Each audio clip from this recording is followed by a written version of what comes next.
Australia में ज़्यादातर students का क्वेश्चन होता है कि हमारा जो जीटी क्राइटेरिया है उसमें बहुत टाइम लग रहा है, तो जीटी क्राइटेरिया को कैसे इजी किया जा सकता है, कैसे आप जल्दी अपना जीटी क्राइटेरिया क्लियर कर सकते हैं, प्लस अभी करंटली जीटी क्राइटेरिया में कितना टाइम लग रहा है, कौन कौन से यूनिवर्सिटीज़ कितना टाइम लगा रही है, इस सब की चर्चा आज की हम वीडियो में करेंगे।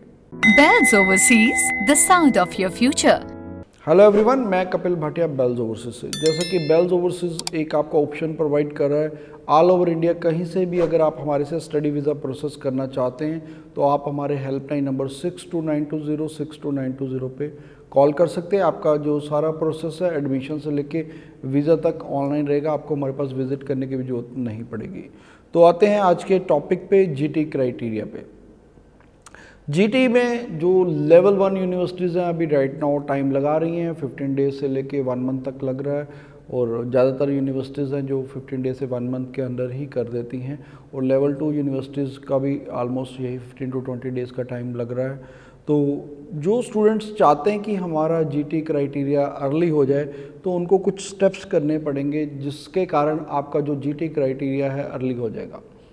पहले तो ये कि जो भी आपके डॉक्यूमेंट्स हैं, मान लीजिए 10th 12th है, 12th का जो सर्टिफिकेट है वो डिजी लॉकर में शो होना चाहिए, और अगर वो डिजी लॉकर से वेरीफाइड हो जाता है तो आप अपने उसमें लिख भी सकते हैं जीटी पेपर्स में कि अपना लेटर ऑफ एक्सप्लेनेशन में कि हमारा जो डिजी लॉकर पे अवेलेबल है, आप वहाँ से वेरीफाई कर सकते हैं। दूसरा, उन स्टूडेंट्स को प्रॉब्लम आती हैं क्योंकि जो स्कूल्स वाले स्टूडेंट्स हैं वो तो 12th वाले स्टूडेंट्स तो अपना डिजी लॉकर से दिखा देंगे सर्टिफिकेट। यूनिवर्सिटीज़ वाले क्या करें, क्योंकि यूनिवर्सिटीज़ का अभी भी कोई ऐसा मैकेनिज़्म नहीं है कि सारी यूनिवर्सिटीज़ का जो डिजी लॉकर पे टाई अप नहीं है कि वो वहाँ पर अपने डॉक्यूमेंट दिखा सकें।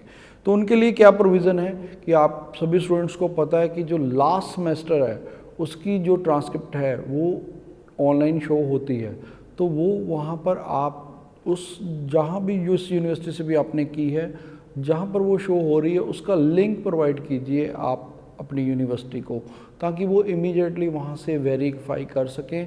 तो जब ये वेरिफिकेशन आपकी ऑनलाइन ही हो जाती है तो फिर यूनिवर्सिटी को ये जरूरत नहीं रहती कि वो आपकी यूनिवर्सिटी को अलग से मेल डाले, उसकी वेट करे, या आपके जो बोर्ड है उसको मेल डाले, तो वो आपका इमीडिएटली वेरीफाई हो जाता है। दूसरा आपका जो रुकता है कारण वो होता है जीटी क्राइटेरिया कि आपके फाइनेंशियल वेरिफिकेशन में। फाइनेंशियल वेरिफिकेशन में जो तो कर सकते हैं जिनके बैंक्स ऑलरेडी, जो बैंक्स डिजिटलाइज्ड वो लिंक प्रोवाइड कर सकते हैं, तो वो डिजिटलाइज लिंक प्रोवाइड लेके आप अपनी यूनिवर्सिटी को भेज दीजिए। डिजिटलाइज लिंक क्या होता है, जिस भी मान लीजिए आपकी एफडी पड़ी हुई है जिस बैंक में सपोज, तो वहाँ के आप मैनेजर को रिक्वेस्ट करके कि हमारा जो ये डिजिटली वेरीफाई हो जाए, तो उसके लिए वो आपको एक लिंक प्रोवाइड करते हैं। या कुछ बैंक्स ये भी कर सकते हैं कि वो आपको ऑफिशियल जो मेल है उसी से यूनिवर्सिटी को मेल कर सकते हैं कि उनकी जो बैंक की ऑफिशियली ईमेल आईडी है उससे आप पहले से यूनिवर्सिटी को मेल करवा दीजिए।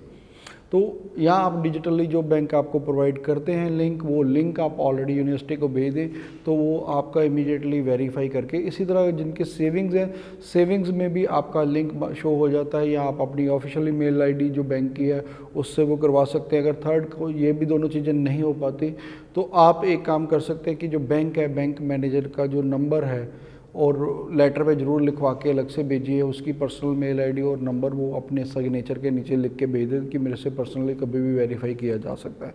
इससे क्या होता है कि आपका प्रोसेस फास्ट हो जाता है, जैसे आपके फाइनेंशियल वेरिफिकेशन हो जाती है तो आपका जीटी जल्दी हो जाता है। तीसरा है एसओपी पे बात अटकती है।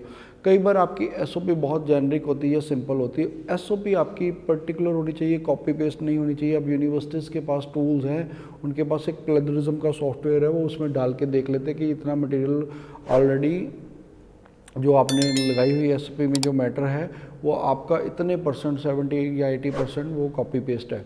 तो वहाँ पर प्रॉब्लम आती है, वो एक्सेप्ट नहीं करते यूनिवर्सिटीज़, उसमें भी आपका टाइम लगता है। कई बार आपको एसओपी भी आपके द्वारा लिखने को भेज देते हैं, कई बार आपका जीटी रिजेक्ट भी कर देते हैं इस ग्राउंड्स पे। तो ये अगर आप एसओपी भी अगर अपनी पर्टिकुलर लिखवाते हैं, जेनरिक नहीं होनी चाहिए, स्पेसिफिक एसओपी होनी चाहिए, तो आपका जो अगर तीनों चीज़ें आप कर लेते हैं तो आपका जो जीटी क्राइटेरिया है इमीडिएटली क्लियर हो जाएगा, जल्दी क्लियर हो जाएगा। With in 15 days he clear होने की उम्मीद रहती है ज़्यादातर यूनिवर्सिटीज़ में। तो ये कुछ 3 स्टेप्स थे जिसका मैंने आपको बताया। फिर भी अगर आपका कोई भी क्वेश्चन आप हमें नीचे कमेंट कर सकते हैं, हम हर कमेंट का आपको रिप्लाई करते हैं। और अगर उसके बाद भी अगर आप मुझसे या मेरी टीम से कांटेक्ट करना चाहते हैं तो हमारा हेल्पलाइन नंबर 6292062920 पे कॉल कर सकते हैं। Thanks for watching. Business or call us for visa services. Follow us on our social handles for offers and new updates.